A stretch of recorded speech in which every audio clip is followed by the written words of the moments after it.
In this collection of videos, we are going to be introducing the concept of scope. In order to understand what scope is within a program and why we might need or want it, I'd like to give an example of something that we might wish to code in Python. Here I've created a very simple program. The first part of my program is a function definition.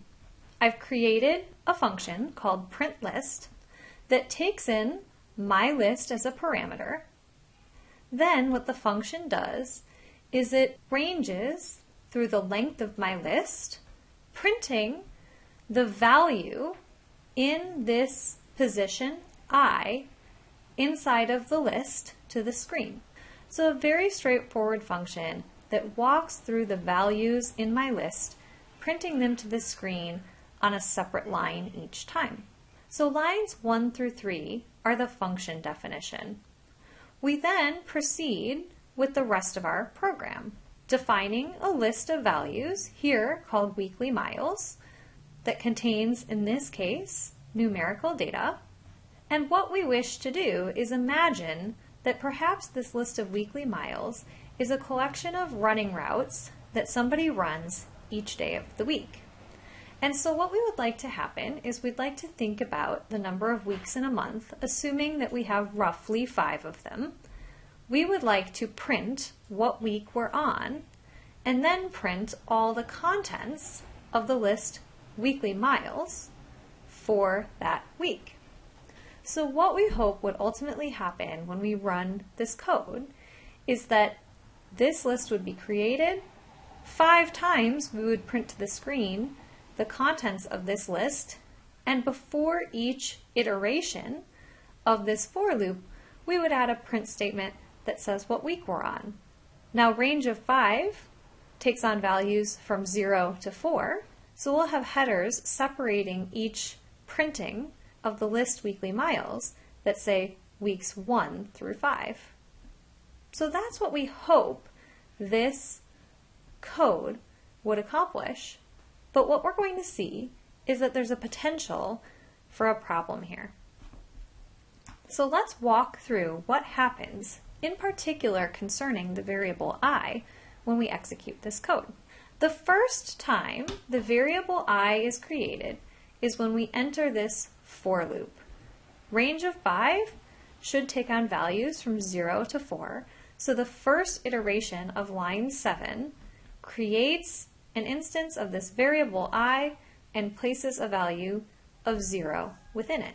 We then move on to execute line 8 of the code, which should print week 0 plus 1, or week 1, to the screen. After line 8 is executed, the flow of control of the program reaches line 9, which calls the printList function, passing in the argument weekly miles.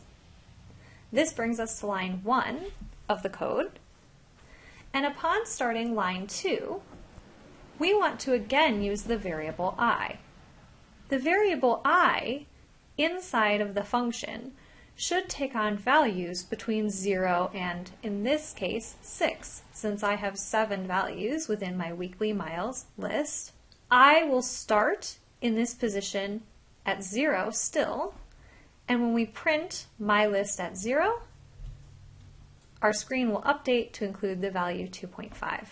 Once line 3 is executed, the flow of control loops back to line 2, where the value of I changes from 0 to 1.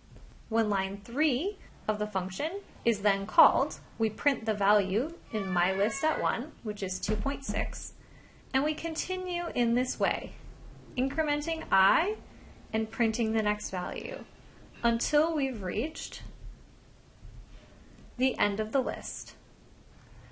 Once this for list has concluded, the flow of control returns from the function call to our program at line 9. Because we've reached the end of the body of this for loop, what happens next is that the flow of control returns to line 7, where we check to see if I is in the range of 5, which is to say, we ask if I has a value between 0 and 4. If this were exactly the way that the code worked, At this moment in time, the value contained with I, left over from the function, would be 6. Line 7 would then evaluate to false, because 6 is not a number in the range of 0 to 4. When line 7 evaluates to false, that's when our flow of control would terminate the loop and proceed to line 10, or the remainder of the program.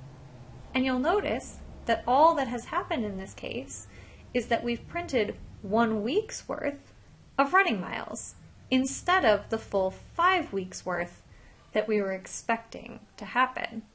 And so if this were the way that our code worked, then we would find surprising results when we start combining functions with other code in the instance that our functions use some of the same variables as the rest of our code. And it may seem when you're writing small programs like it wouldn't be that difficult to avoid this problem by just changing some of the names for our variables. Because the reason that we ran into trouble is that we used I both for this loop and for this loop. However, as code gets longer and longer and longer, it gets harder and harder to avoid previously used names for variables. And this problem is exacerbated when you start thinking about importing modules and importing other files where code is written. When you start having multiple people collaborating on a project, the likelihood that they've used some of the same variables as you is overwhelming.